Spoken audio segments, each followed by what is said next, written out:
होंगे। मेरा नाम सैफ है और मैं पेशे से एक ट्रक ड्राइवर हूँ। याद से बात तकरीबन 8 साल पहले की है। मैं एक ऐसा ट्रक चलाता हूँ जिस पर गाड़ियाँ एक शहर से दूसरे शहर मुंतकिल की जाती हैं, जिन्हें हम हैंगर कहते हैं। वो हैंगर ट्रक कहलाता है और उस पर कम से कम 8 से 10 गाड़ियाँ एक जगह से दूसरी जगह मुंतकिल की जा सकती हैं। अक्सर हमें कंपनीज के ऑर्डर मिल जाते हैं कि एक ही कंपनी की कुछ 8 से 10 गाड़ियाँ एक शहर से दूसरे शहर मुंतकिल करनी है। वरना हमारा ऐसा काम भी है कि हम door to door service provide करते थे। ऐसा होता था कि किसी को अपनी गाड़ी भिजवानी है दूसरे सिटी, तो वो हमें कॉल कर देता था। फिर हमारी कंपनी का एक बंदा वहाँ जाकर गाड़ी रिसीव कर लेता था। हमारा काम कुछ इस तरह था कि हम एक चेक लिस्ट बनाते थे, गाड़ी को पहले इंस्पेक्शन करते थे उसके ऑनर के सामने। एक चेक लिस्ट बनाते थे जिसमें गाड़ी के जो पार्ट ओके हैं उन पर हम चेक लगाते रहते थे और इसके बाद फाइनल रिपोर्ट बनाकर गाड़ी हमारे हैंडओवर हो जाती थी। जो हमारे ऐसे नुमाइंदे होते थे वो शहर से गाड़ियाँ कलेक्ट करके एक जगह ले आते थे और वहाँ पर हैंगर जो ट्रक था उस पर लोड होती थी।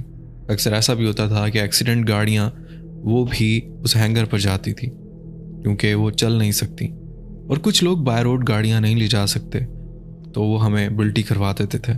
वो ट्रक चलाना मेरी जॉब थी और इसी दौरान मेरे साथ फिर एक ऐसा वाक़या पेश आया जो बहुत नाकाबिले फरामोश था। पूरे शहर से गाड़ियाँ कलेक्ट करके जब वहाँ लाई गई तो फिर उसके बाद गाड़ियाँ लोड होना शुरू हुई। एक गाड़ी थी जिसका एक्सीडेंट हुआ था बिल्कुल लास्ट में लोड की, क्योंकि वो लोड नहीं हो पा रही थी।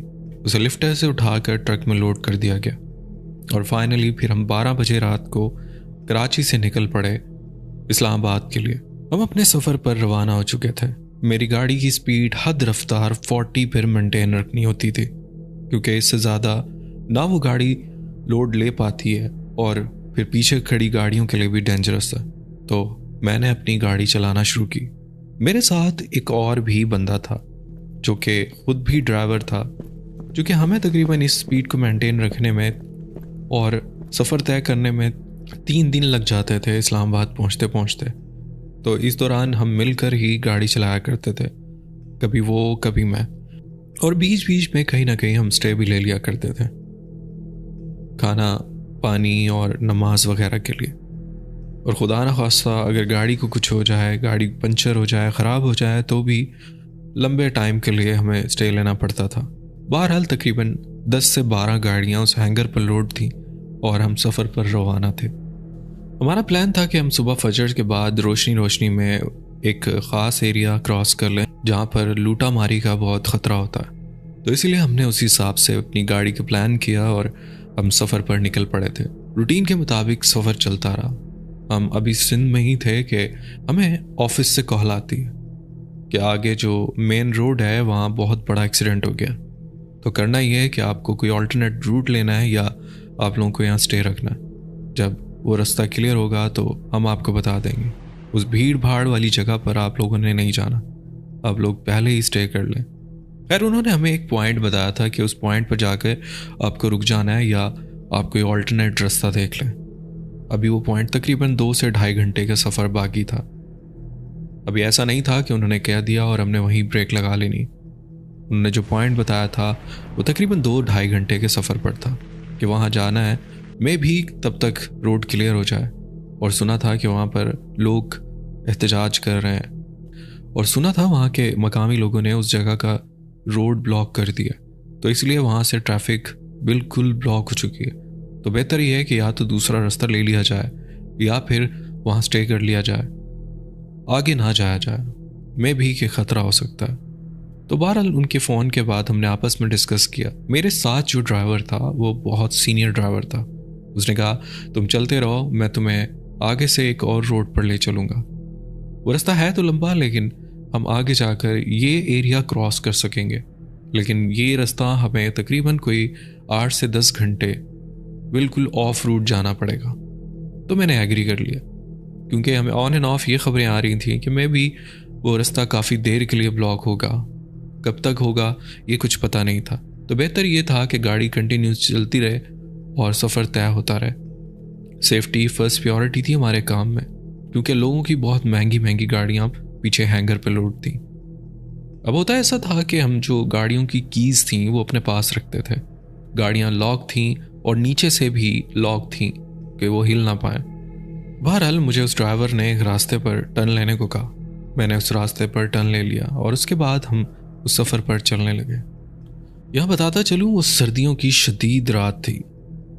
अमूमन सिंध में इतनी सर्दी नहीं होती, लेकिन फिर भी जब आप खुले एरिया में निकलते हैं जहाँ सब्ज़ा वगैरह हो तो आपको ठीक ठाक ठंड लगती है। वो पीक टाइम था दिसंबर का और बहुत ज़्यादा ठंड थी। गाड़ी में हीटर हमने ऑन कर रखा था। ट्रक चलता रहा। मुझे पहले बड़ा ताज्जुब हुआ कि न जाने ये कौन से रास्ते पर ले आया, लेकिन चूँकि सीनियर ड्राइवर था मैं उसकी बात को डिनाई नहीं कर सकता था और मैं भी यही चाहता था कि सफ़र चलता रहे। मैं ड्राइव कर रहा था। वो साथ वाली सीट पर सीट लंबी करके अपने दोनों पाँव डैशबोर्ड पर रखकर ऐसे रिलैक्स होकर लेटा हुआ था और उसके हाथ में फ़ोन था जिसमें वो फेसबुक वगैरह यूज़ कर रहा था। तकरीबन 2-3 घंटे गुजर गए। हमने जो टर्न लिया था वो एक आबादी से लिया था और कुछ ही देर बाद वो आबादी भी ख़त्म हो गई थी और वो वीरान और सुनसान रोड था। काफ़ी देर बाद कोई गाड़ी अगर हमें नज़र आ जाए तो आ जाए, अदरवाइज़ कोई गाड़ी नहीं, कुछ नहीं। और दरख्त बहुत ही पुराने और बहुत क्रीपी दरख्त दोनों तरफ और बिल्कुल बंजर इलाका। पता नहीं यहाँ कौन आता होगा, ये रोड किस लिए बनाया था मुझे तो आज तक याद नहीं। एक ही दफ़ा उस रोड पे गया था और उस रोड से इतना डर गया था। बहरहाल गाड़ी चल रही थी। मैंने देखा जो मेरे साथ वाला ड्राइवर था कुछ ही देर बाद उसने फ़ोन बंद किया और आंखें बंद करके लेट गया। ये नॉर्मल था, हम लोग ऐसे ही आराम कर लिया करते थे, या हमारी सीट के पीछे एक जगह थी जहाँ पर ड्राइवर हजरात अपने आराम के लिए लेट जाया करते थे।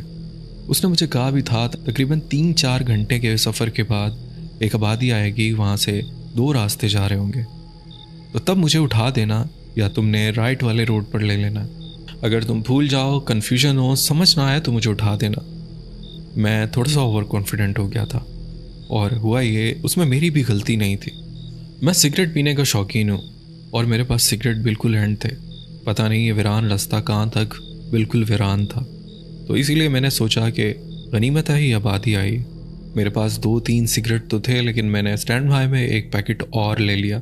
मैंने उसी आबादी में गाड़ी रोकी और एक शॉप से जाकर सिगरेट बाय कर ली और उसके बाद दोबारा से गाड़ी में बैठ गया।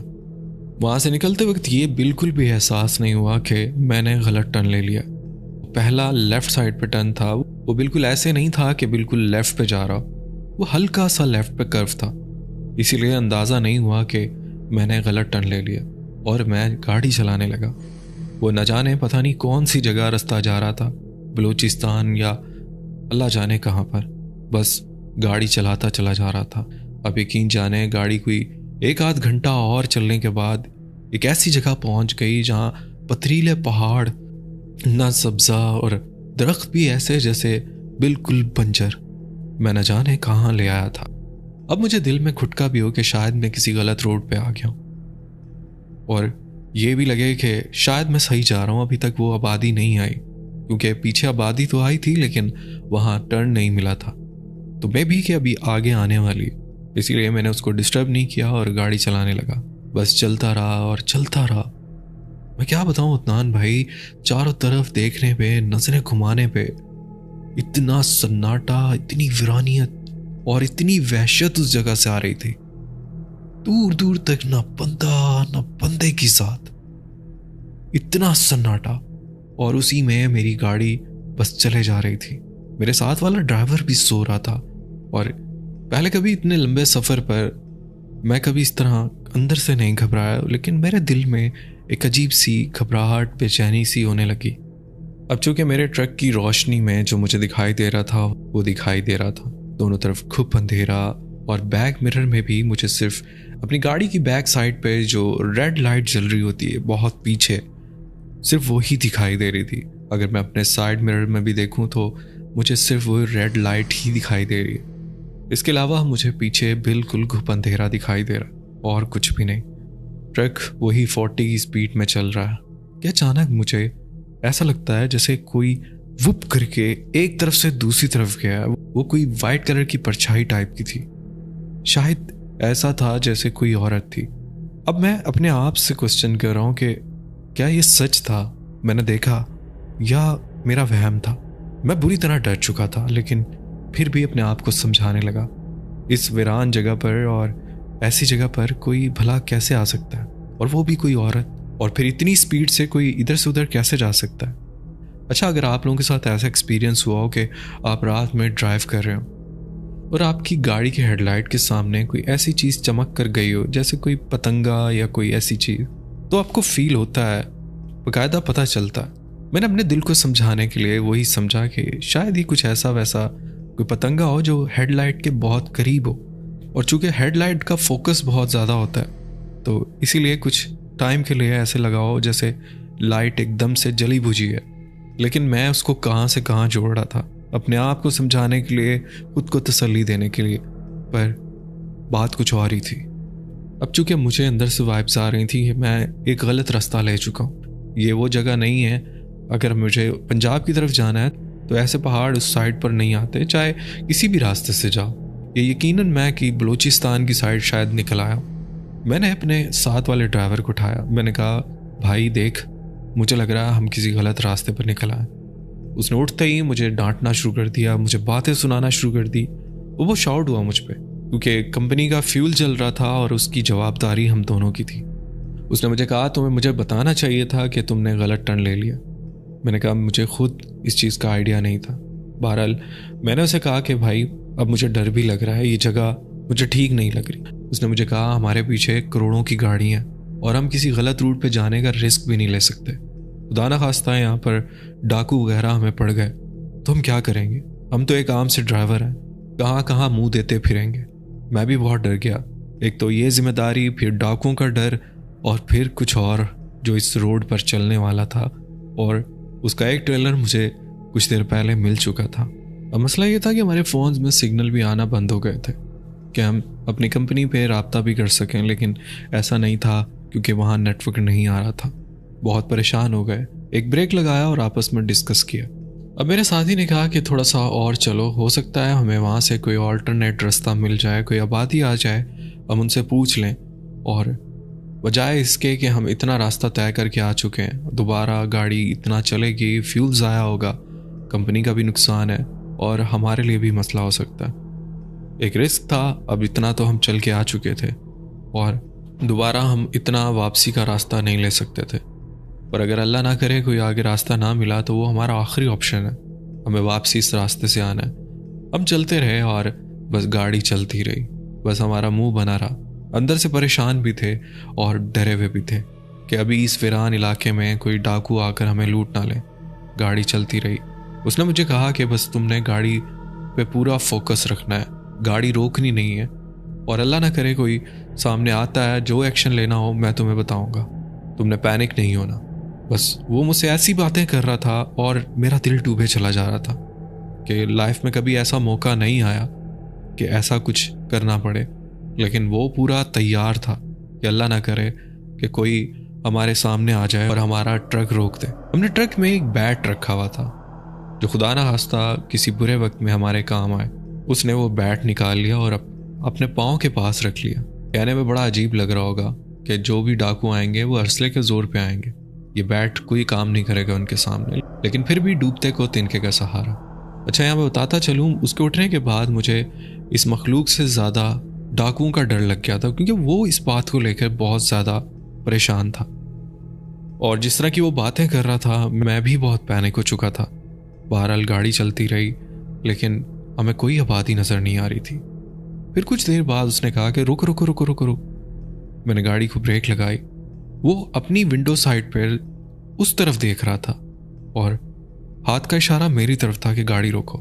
मैंने गाड़ी रोकी तो उसने कहा, वो देखो। मैंने जब देखा तो दूर कहीं पे हल्की सी रोशनी थी। उसने बोला, वो देखो सामने कोई है वहां पे, यकीनन कोई इंसान है जो वहां आग जल रही है। मैंने कहा, अब क्या करना चाहिए? वहां तक पैदल तो नहीं जा सकते, क्या मैं ट्रक मोड़ लूं? उसने बोला, तुम पागल हो, ये उबड़ खाबड़ इलाका है, वहां तक कारपेटेड रोड नहीं है, तो बेहतर यह है कि रोड से उतार कर गाड़ी को एक साइड पे करो और चलते हैं, वहां जाकर किसी से पूछते हैं, बजाय इसके कि हम बहुत ज़्यादा रास्ता आगे तय करें। अगर आगे से कोई रास्ता नहीं है तो हम यहीं से वापस चले जाएं। मैंने उसे कहा कि देखो मेरी बात सुनो, ये जगह मुझे सही नहीं लग रही। थोड़ी देर पहले मुझे ऐसा लगा जैसे ट्रक के सामने से कोई गुजरा। उसने कहा तुम्हारा वहम होगा, तुम परेशान नहीं हो, चलो चलते हैं वहाँ पर। और तुम्हें अगर ज़्यादा डर लग रहा है तुम गाड़ी में बैठो, मैं जाकर पूछ कर आता हूँ। पहले तो मैंने कहा कि नहीं, मैं गाड़ी में नहीं बैठूंगा, मुझे अकेले यहाँ डर लग रहा है। फिर उसने कहा कि चलो मेरे साथ। फिर कुछ सोचने के बाद उसने कहा नहीं नहीं, तुम्हें गाड़ी में ही बैठना पड़ेगा क्योंकि पीछे गाड़ियाँ लोड हैं और यहाँ भी कोई एक होना चाहिए। उसकी बात मुझे भी समझ में आई, लेकिन मैंने उसे कहा कि तुम जल्दी जाओ और जल्दी आना। उसने कहा कि ठीक है, मैं कोशिश करूँगा, तुम दरवाजे बंद करके गाड़ी में बैठे रहो। मैंने कहा ठीक है, और वो उतर कर उस जगह चलने लगा जहाँ पर वो आग चल रही थी। कुछ ही देर बाद वो अंधेरे में कहीं गायब हो गया। मैंने ट्रक को रोड से उतार के एक साइड पे करके बिल्कुल बंद कर दिया, यानी कि अब वो मेरा ट्रक उस अंधेरे में कहीं गुम हो गया था जिसमें मैं बैठा था केबिन में। मैंने केबिन की भी लाइट ऑफ कर ली, बाहर की हेडलाइट ऑफ कर ली और बस मैं बाहर का वो मंजर देख पा रहा था। वो इतना खौफनाक कि मैं आपको बता नहीं सकता, इतनी वीरानियत, इतनी वहशत। अब मुझे लग रहा था कि जैसे अभी कोई मेरे सामने आ जाएगा, मेरी विंड स्क्रीन से मुझे नज़र आएगा। मैं कभी अपने लेफ़्ट वाले शीशे से देखता, कभी राइट वाले शीशे से देखता और कभी विंड से बाहर को देखता। मैंने उसका एक हल सोचा। अगर आपने पाकिस्तानी ट्रक्स में जो देसी स्टाइल देखा होता है कि हमने पर्दे, जैसे घरों में पर्दे लगे हुए होते हैं, बिल्कुल ऐसे एक तार लगा रखी होती है, उस पर पर्दे हमने हैंग किए हुए होते हैं, बिल्कुल ऐसे ही मैंने भी अपने ट्रक में किया हुआ था। मैंने वो पर्दे बिल्कुल सामने स्क्रीन के कर दिए और राइट साइड पर भी पर्दे कर दिए। वो हम अमूमन इसलिए लगाते हैं कि अगर कहीं पे आराम करना पड़ जाए जहाँ धूप हो तो हम पर्दे आगे करके केबिन में सो जाते हैं, ट्रक को वहीं रोक कर। ऐसा भी होता है क्योंकि हम बहुत लंबे लंबे सफ़र करते थे। मैंने ऐसा ही किया, मैंने सारे पर्दे आगे कर दिए और जो साइड वाले दोनों डोर्स का पर्दा था वो भी आगे कर दिया। अब मैं गाड़ी में बिल्कुल खामोश बैठा हूँ। अदनान, इतनी खामोशी थी कि एक मिसाल दी जाती कि अगर सुई भी गिरे तो उसकी भी आवाज़ आए, बिल्कुल वैसी खामोशी थी। सर्दी बहुत ज़्यादा थी और मैं अपनी सीट को पीछे करके अपना मोबाइल यूज़ करने लगा। मोबाइल की भी आवाज़ मैंने बंद कर दी थी क्योंकि मुझे बहुत डर लग रहा था। मेरे अपने मोबाइल में भी कुछ ऑन होता तो भी मैं डर जाता, यानी कि मेरे कान इतने खड़े हो गए थे और मैं इतना सेंसिटिव हो गया उस टाइम। अब यहाँ से शुरू होता है असल खौफनाक वाक़यात का सिलसिला। दोस्तों, स्टोरी आगे बढ़ाने से पहले आप लोगों से एक रिक्वेस्ट है, अगर आपने अभी तक मेरा चैनल सब्सक्राइब नहीं किया हुआ तो आपसे रिक्वेस्ट है मेरे चैनल को सब्सक्राइब कर दें, बेल आइकन प्रेस कर लें और ऑल का नोटिफिकेशन ऑन कर लें। और ये चैनल अपने फ्रेंड्स एंड फैमिलीज़ के साथ लाजमी शेयर करिएगा। बढ़ते हैं अपनी स्टोरी की तरफ। अब गाड़ी में बैठे बैठे काफ़ी देर हो गई क्योंकि मैंने अंदाज़ा लगा लिया था कि मेरा जो साथी है वो उस पॉइंट पर जहाँ पर आग जल रही थी वहाँ तक उसे जाने में कम से कम भी 15-20 मिनट तो आराम से लग जाएंगे। तो कम से कम मैंने आधे पौने घंटे का आइडिया लगा लिया कि मुझे इतना वेट तो ट्रक में करना ही पड़ेगा। मैं खामोशी से बैठा रहा। सुकून यूँ था कि मैंने अपने ट्रक की लाइट्स ऑफ कर रखी थी और कैबिन की भी, कि कोई इस जगह मुतवज्जो ना हो। लेकिन मैं भी कि मैं ट्रक चला कर यहाँ तक लाया हूँ कि दूर से, क्योंकि वो मैदानी इलाका था, कि कहीं दूर से किसी ने देख लिया और वहाँ से हमें फॉलो करता हुआ वो इस ट्रक तक ना पहुँच जाए। और ऐसा ही था। थोड़ी देर बाद ट्रक के पीछे लोड एक गाड़ी का सिक्योरिटी अलार्म बजने लगा। आप यकीन करें अदनान, मैं हिल गया अपनी जगह से। वो सिक्योरिटी अलार्म पूरे एरिया में ऐसे गूंज रहा था जैसे जिन गाड़ियों में सेंट्रल लॉकिंग लगी हुई होती है और उन गाड़ियों को कोई हिट करे तो वो साउंड बजने लगता है। ये तो आप जानते ही हैं। बिल्कुल ऐसे ही वो गाड़ी का साउंड बजने लगा और उस वीरान जगह पर ऐसे गूंज रहा था कि बहुत दूर तक भी वो सुनाई दे। अब चूंकि एक गाड़ी बोली तो दूसरी गाड़ियां भी शुरू हो गई। देखते ही देखते अदनान 10 से 12 गाड़ियां उस वीरान जगह पर ऐसे शोर मचा रही थी कि बस ना पूछें।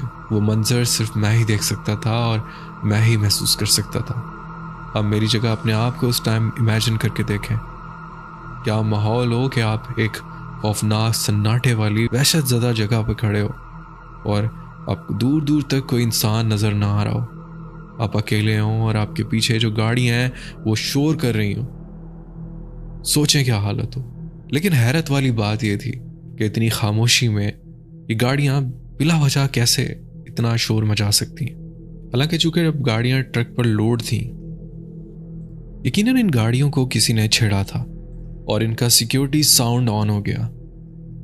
मैं बहुत बुरी तरह डर गया। मैंने हल्का सा कपड़ा हटाया और छुपकर अपने दोनों साइड मिरर में देखा। मुझे दोनों तरफ कोई नज़र नहीं आ रहा था।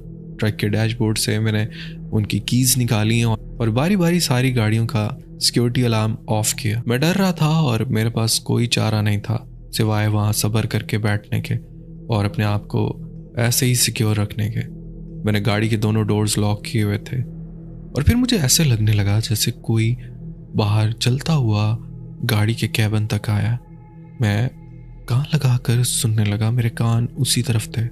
उस खामोशी में मुझे ऐसे लगने लगा जैसे कोई पाँव खिसकाता हुआ कैबिन तक आ रहा है। मैं बस कान लगाकर बाहर ही सुन रहा था। अब मुझे ये भी डर था कि मैं भी कोई इंसान हो, कोई डाकू वगैरह ना हो, और इसीलिए मैंने इससे पहले अपने साइड मिरर से बाहर की तरफ देखा था, लेकिन मुझे कोई नज़र नहीं आया था। अब कोई था जो मेरे केबिन के बाहर था और वो उस गाड़ी के चारों तरफ घूम रहा था। उसके कदमों की आवाज़ बहुत पुरस्कार थी, जैसे वो केबिन के बहुत करीब हो और महसूस करना चाह रहा हो कि गाड़ी में कोई है कि नहीं। मैं दम साधे सांस रोके कि मेरे सांस की भी आवाज़ ना आए, मैं अपनी सीट पर लेटा रहा और बस कान बाहर की तरफ थे। ये तो कंफर्म था कि कोई बाहर है, लेकिन चूंकि हमने जो पर्दे लगा रखे थे वो कुछ ज़्यादा मोटे नहीं थे, हल्के पर्दे थे। उनसे इतना महसूस हो जाता है कि बाहर कौन खड़ा है। उससे वाज़िया तौर पर बाहर से अंदर और अंदर से बाहर तो नहीं देखा जा सकता कि बाहर हल्की हल्की चांद की रोशनी भी थी, लेकिन कैबिन बिल्कुल अंधेरे में डूबा हुआ था। कोई बाहर से अंदर तो नहीं देख सकता था, लेकिन हमें बाहर का आइडिया हो सकता था अगर आप गौर करें तो। मुझे ऐसा महसूस हुआ कि मेरे कैबिन के साइड पर कोई खड़ा है। हल्की सी झलक सी महसूस हुई। वो कौन था? कोई इंसान था? कोई बला थी? कौन था? कुछ वाज़िया नहीं हो रहा था। इतना वाज़िया नहीं था, बस वो वहाँ खड़ा था और जायज़ा ले रहा था। उसने शायद पहले पूरी गाड़ी का चक्कर लगाया, क्योंकि उसके कदमों की आवाज़ मुझे साफ नजर आ रही थी। अब वो कदम उसी जगह पर थे और इतने में मुझे बाकायदा दोबारा से किसी के कदमों की आवाज़ आई कि अब कोई और उसके पास चलता हुआ आ रहा है। अब वो दोनों एक जगह मौजूद हैं और मेरी गाड़ी के पास खड़े होकर आपस में विस्परिंग कर रहे हैं। उनके खुसर फुसर की आवाज़ इतनी भयानक थी और वो न जाने कौन सी लैंग्वेज में हल्की आवाज़ में बातें कर रहे थे। कहानी बताने में तो आप लोग शायद एंजॉय कर रहे हो और अपने बिस्तर पर लेटे इसे सुन रहे हो, लेकिन उस टाइम मैं वहाँ मौजूद था। मेरे साथ जो बीत रही थी शायद ही आप इसे इमेजिन करके उसे अपने ऊपर फील कर सकें, लेकिन जब इंसान ऐसी सिचुएशन में होता है उस पर क्या गुजर रही होती है वो मैं जानता था। आप यकीन करें अदनान, बताते हुए तो बहुत अजीब लग रहा है, लेकिन मेरा वहाँ यूरिन भी पास हो गया था। मैं इतना डर चुका था। एक अनजानी चीज़, एक अनदेखी चीज़ जिनके बारे में सुना था कि जिन्नात एग्जिस्ट करते हैं और कुरान में पढ़ा भी था, उसका एक्सपीरियंस इतना करीब से कर लूँगा मुझे नहीं पता था।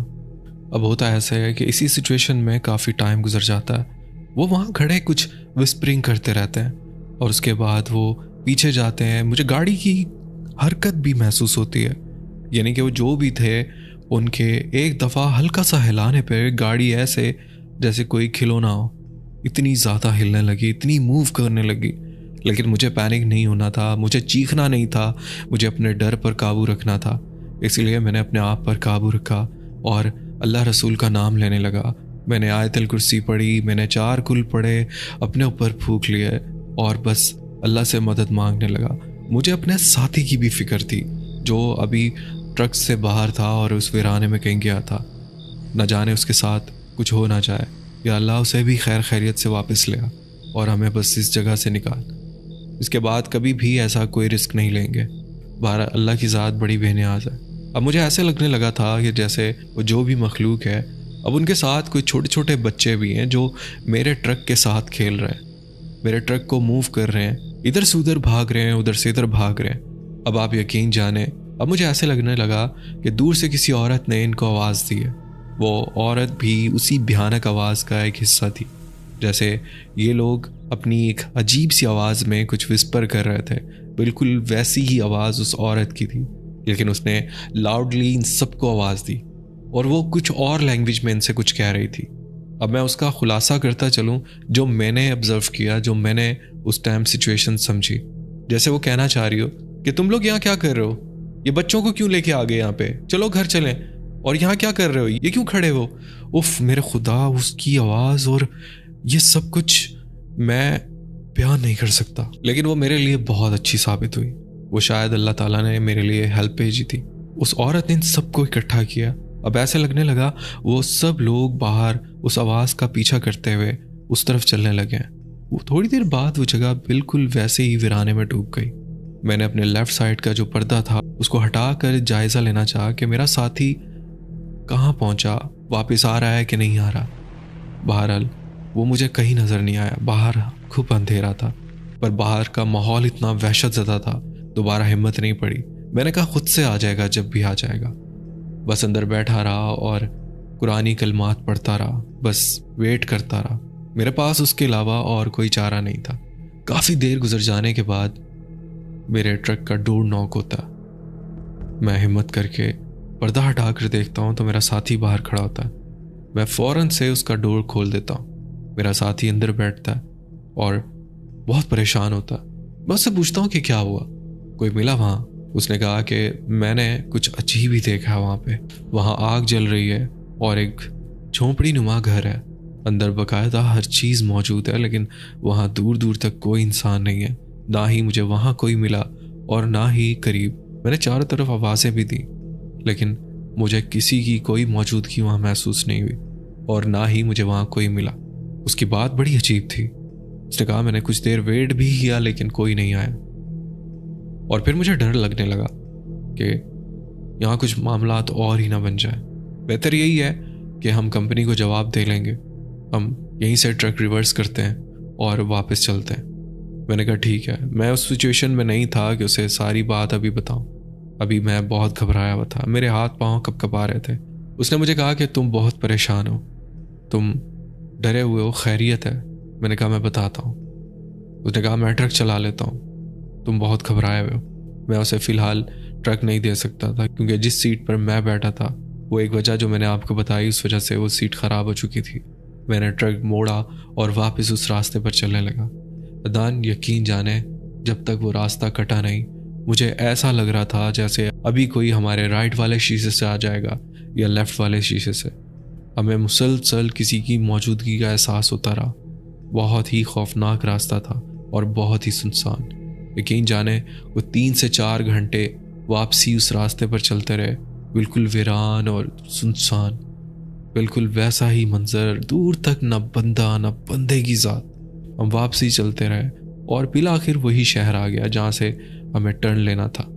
फिर मैंने वहाँ रुककर अपने आप को, गाड़ी को साफ़ किया और उसके बाद हमने वहाँ चाय वगैरह पी, खाना वगैरह खाया। मैंने अपने साथी को पूरा वाक़या बताया और वहाँ का जो मकामी होटल वाला था उसने हमसे पूछा भी कि आप लोग उस तरफ से कहाँ से आ रहे हो। हमने उन्हें पूरा वाक़या बताया। उसने कहा बिल्कुल ऐसा ही है। मकामी लोग उस जगह को जिन्नात की वादी कहते हैं क्योंकि वहाँ पे अक्सर लोगों के साथ ऐसे वाक़यात हो चुके। वहाँ पर नॉर्मल ट्रैफिक नहीं जाती, यही इंडस्ट्रियल ट्रक वगैरह ही जाते हैं, वो भी काम के सिलसिले में। अदरवाइज़ वहाँ पर किसी का जाना आना नहीं होता। वो जगह बहुत ही हॉन्टेड है और बहुत ही पुरस्कार। अच्छा किया आप लोग वापस आ गए और आगे नहीं गए, क्योंकि वहाँ से पंजाब का कोई रास्ता नहीं है। रास्ता यही है जो आपने गलत ले लिया था। बहरहाल हम लोग बहुत हैरान हुए और फिर खाना वगैरह खा के फ्रेश होकर हम वहाँ से फिर अपने सही रास्ते पर चले और वो रास्ता हमने तय किया। ये मेरी ज़िंदगी का ऐसा वाक़या था, मुझे आज तक याद है। और इसके अलावा भी मेरे साथ एक वाक़या हो चुका है जो मैं फिर किसी स्टोरी में आपसे शेयर करूँगा। अभी तक के लिए इतना। उम्मीद करता हूँ आपको और आपके सुनने वालों को ये स्टोरी पसंद आएगी। तो बहुत शुक्रिया आपने अपनी स्टोरी हमसे शेयर की। दोस्तों उम्मीद करता हूँ आज की स्टोरी आपको पसंद आई होगी। स्टोरी पसंद आई हो तो वीडियो को लाइक करना ना भूलेगा, और अगर आप मेरे चैनल पर नए हैं तो चैनल को सब्सक्राइब करना ना भूलिएगा। बेल आइकन प्रेस करके ऑल का नोटिफिकेशन ऑन कर लें। इससे होगा ये कि आप मेरी हॉरर स्टोरीज फैमिली का हिस्सा बन जाएंगे और मेरी स्टोरीज के नोटिफिकेशंस आप तक पहुंचते रहा करेंगे। अपना बहुत ख्याल रखिएगा, तो हमें याद रखिएगा। मुझे दे इजाज़त, मिलते हैं किसी और इंटरेस्टिंग स्टोरी में। अल्लाह हाफिज़।